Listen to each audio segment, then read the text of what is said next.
శ్రీమాత్రే నమ. జయ గురు దత్తాత్రేయ నమ. ఈ వీడియోలో మనం మకర రాశి వారికి ప్రస్తుతం రుజుమార్గంలోకి మారిన శనిగ్రహ ప్రభావం ఈ రాశి వారి మీద ఏ విధంగా ఉండబోతుంది అని పరిశీలిద్దాం.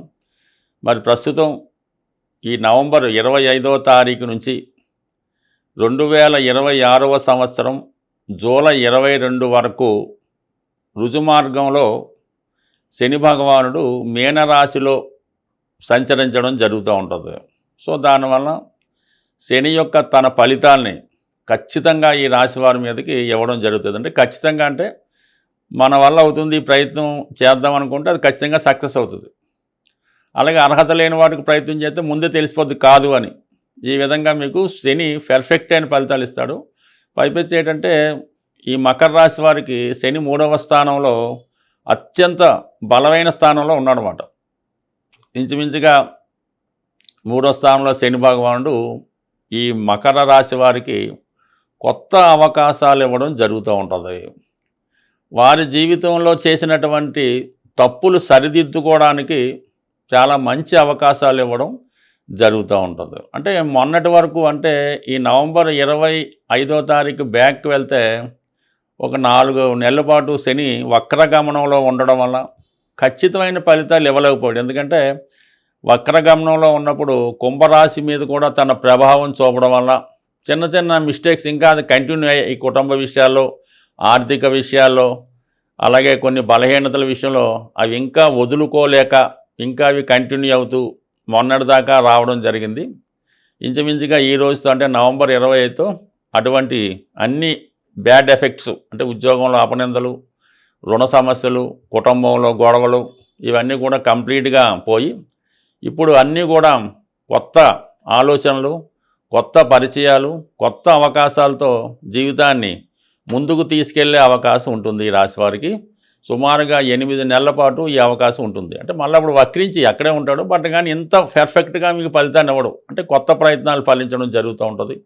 ప్రస్తుతం మీకు కొద్దిగా ప్రజాసేవ మీద, పాలిటిక్స్ మీద, పరిపాలన మీద కొంత ఆసక్తి పెరుగుతూ ఉంటుంది. ఈ కారణం వల్ల మీరు ఏదైనా ఒక రాజకీయ పదవి కోసం కానీ చిన్న స్థాయి అంటే ఈ ఎలక్షన్లు వచ్చినప్పుడు ఈ వార్డు మెంబర్లు, కౌన్సిలర్లు, ఎమ్మెల్యేలు ఇలాంటి అంటే మరీ పెద్ద స్థాయి కాకుండా చిన్న స్థాయి రాజకీయ పదవులు సంపాదించడానికి కానీ, నామినేటెడ్ పోస్ట్ లాంటివి సంపాదించడానికి కానీ చాలా వరకు మీకు ఈ సమయంలో శని భగవానుడు కొత్త అవకాశాలు ఇవ్వడం జరుగుతుంటుంది. అలాగే మంచి అనుభవం కలిగినటువంటి మేధావుల యొక్క పరిచయంతో, వారి యొక్క సాహసంతో మీరు కొత్త ప్రయత్నాలు, కొత్త ఆలోచనలు చేసుకుంటూ మిమ్మల్ని మీరు కొత్తగా ప్రజెంట్ చేసుకుంటారు. అంటే మీ యొక్క వృత్తి వ్యవహారాల్లో కూడా మార్పు వస్తూ ఉంటుంది. అంటే వృత్తి కూడా మారుతూ ఉంటుంది. ఇప్పుడు గతంలో ఉన్నటువంటి వృత్తి విడిచిపెట్టి వేరే రంగంలోకి మారే అవకాశం ఉంది. ఇప్పుడు అంటే మీన రాశిలో ఉన్నాడు కాబట్టి ఇది ఎడ్యుకేషన్ రంగంలోకి మారచ్చు, వైద్య వృత్తిలోకి వెళ్ళచ్చు. ఈ విధంగా వారి యొక్క అవకాశాన్ని బట్టి మీరు ప్రొఫెషన్ చేంజ్ చేసి మళ్ళీ మిమ్మల్ని మీరు అభివృద్ధి పరుచుకునే విధంగా అవకాశం అయితే ఉంటుంది. మరీ ముఖ్యంగా విదేశ ప్రయత్నాలు, ఏదైనా ఉద్యోగ నిమిత్తం కానీ, చదువు నిమిత్తం కానీ ఏదైనా దూర ప్రాంతంలో విదేశ ప్రయత్నాలు ఖచ్చితంగా ఫలిస్తాయి. లేదు మీరు ఒక ఆధ్యాత్మిక రంగంలోకి మారాలనుకున్నా ఈ సమయంలో మీరు ఒక మంచి ఆధ్యాత్మిక గురువు మీకు లభించడం వల్ల వారి యొక్క ప్రేరణతో మీరు ఆధ్యాత్మిక రంగంలో ప్రవేశించవచ్చు. లేదా టెక్నికల్గా మీరు ఏదో కొత్త వృత్తిని నేర్చుకొని ఆ రంగంలో ప్రవేశించి దానిలో అభివృద్ధి చెందే అవకాశం ఉంది. అంటే ప్రస్తుతం సాఫ్ట్వేర్ రంగంలో ఉన్న A1 లాంటిది కొత్త కోర్సు లాంటిది వచ్చినప్పుడు దాంట్లో నేర్చుకొని మళ్ళీ మీరు వేరే విధంగా మార్చి గతంలో కన్నా ఉన్నతగా మీ యొక్క వృత్తిలో కొత్త అవతారం ఎత్తడానికి కూడా ఇది అవకాశం ఉన్నది. దాని తర్వాత 3లో ఉన్నటువంటి శని భగవానుడు 5వ స్థానాన్ని వీక్షిస్తుంటాడు, పంచమ స్థానాన్ని వీక్షిస్తుంటాడు. అందువలన ఏంటంటే మంచి ఆలోచనలు వస్తుంటాయి, సులభంగా డబ్బు సంపాదించాలనే ఆలోచనలు కూడా వస్తుంటాయి. అయితే ఎట్టి పరిస్థితుల్లో కూడా మీరు ఈ స్పెక్యులేషను, షేర్ మార్కెట్ వారి జోలికి వెళ్లకుండా ఉంటేనే మంచిది. ఈజీ మనీ జోలికి వెళ్లకుండానే మంచిది. దాని తర్వాత పిల్లల విషయంలో కొంతవరకు వాళ్ళ యొక్క అభివృద్ధి అంటే క్రమశిక్షణతో కూడుకోవడం వల్ల వాళ్ళ యొక్క అభివృద్ధి మీకు కొంతవరకు ఇంప్రూవ్మెంట్ కనబడుతూ ఉంటుంది అన్నమాట. ఎందుకంటే మీకు ఈ మకర రాశి వారికి 5వ స్థానం అన్నది వృషభ రాశి అవుతుంది. ఆ వృషభ రాశి మీద శని దృష్టి కంపల్సరిగా కుటుంబ విషయాలు చక్కబెడుతుంది, పిల్లల్ని విదేశానికి పంపుతుంది, వాళ్ళు క్రమశిక్షణతో చదివేలాగా మీకు ప్రేరేపిస్తుంది. అయితే వాళ్ళు జాతకం బట్టి వేరే విధంగా ఉన్న చెప్పలేం, కానీ మొత్తం మీద పిల్లల విషయంలో కూడా మీరు ఎక్కువ శ్రద్ధ తీసుకోవడం జరుగుతూ ఉంటుంది. దాని తర్వాత ఏంటంటే 9 వీక్షించడం వల్ల ఈ విధంగా ఉంటుంది. అలాగే 11వ స్థానాన్ని వీక్షిస్తూ ఉంటాడు.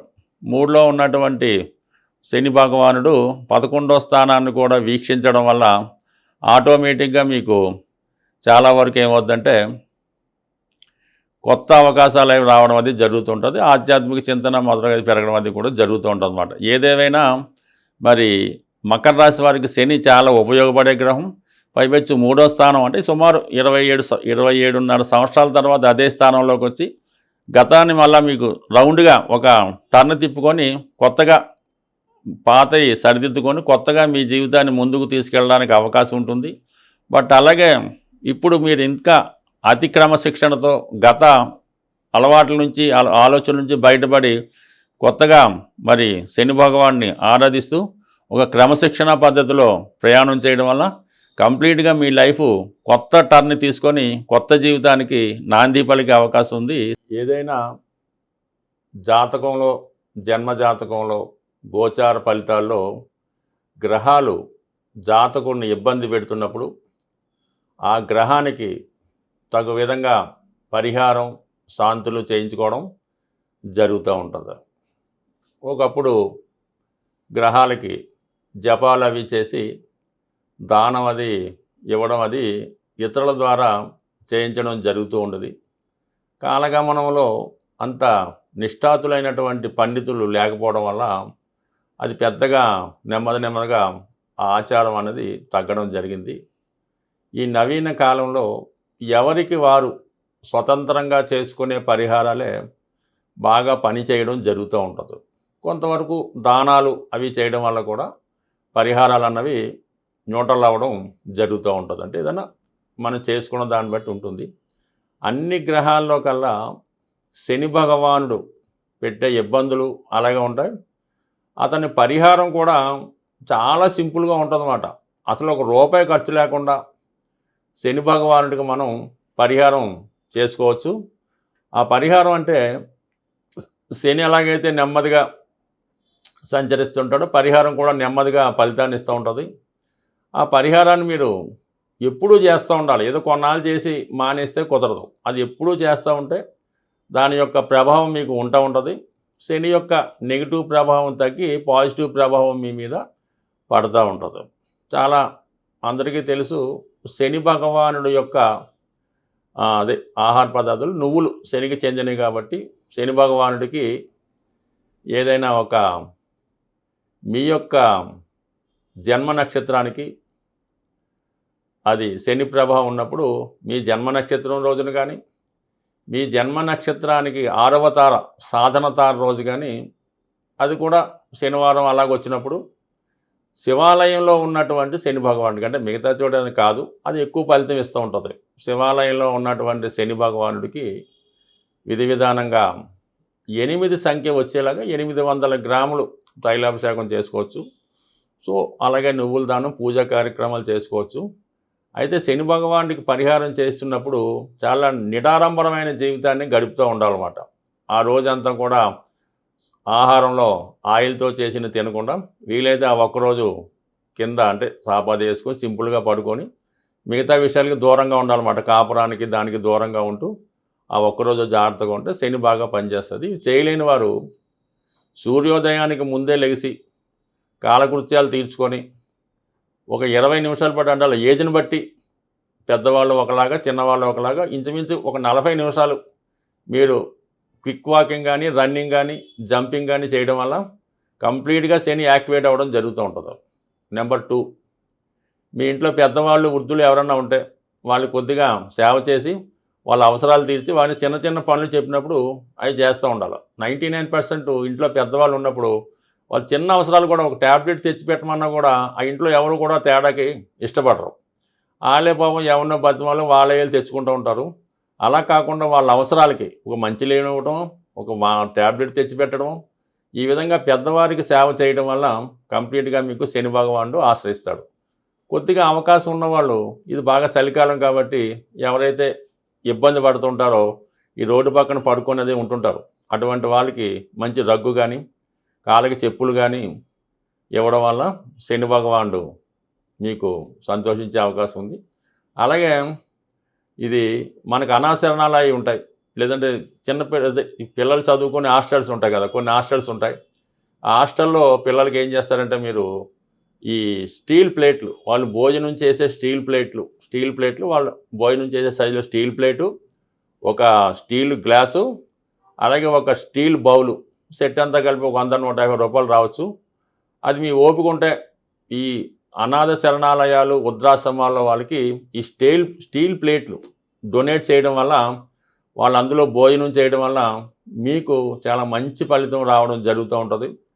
లేదంటే ఇంకా బెటర్ రెమెడీ, చాలా కొద్ది రోజుల్లోనే, ఒక వారం రోజుల్లోనే మీకు పరిహారం కావాలంటే ఇప్పుడు ఈ అన్న సంతర్పణలు జరుగుతుంటాయి, లేదంటే ఏదన్నా టెంపుల్స్లో బాబాగారి టెంపుల్ అది రోజు అన్నదానం జరుగుతుంటుంది.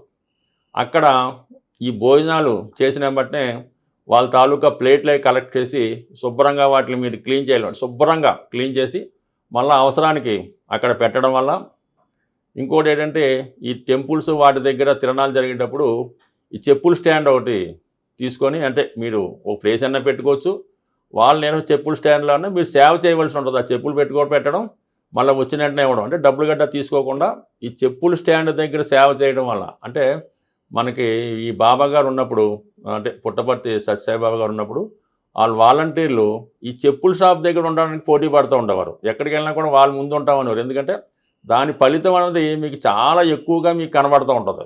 అందువల్ల ఏంటంటే ఇవి చిన్నతనం అనుకోకుండా ఈ కార్యక్రమాలు చేయడం వల్ల చాలా, అసలు ఆ పేరు మనం అనకూడదు, అంత దరిద్రంలో ఉన్నవారు కూడా ఈ సేవ చేయడం వల్ల కొద్ది రోజుల్లోనే మీరు దాని నుంచి బయటపడతారు. ఇంకా అనేకమైనటువంటి సేవలు ఉంటుంటాయి.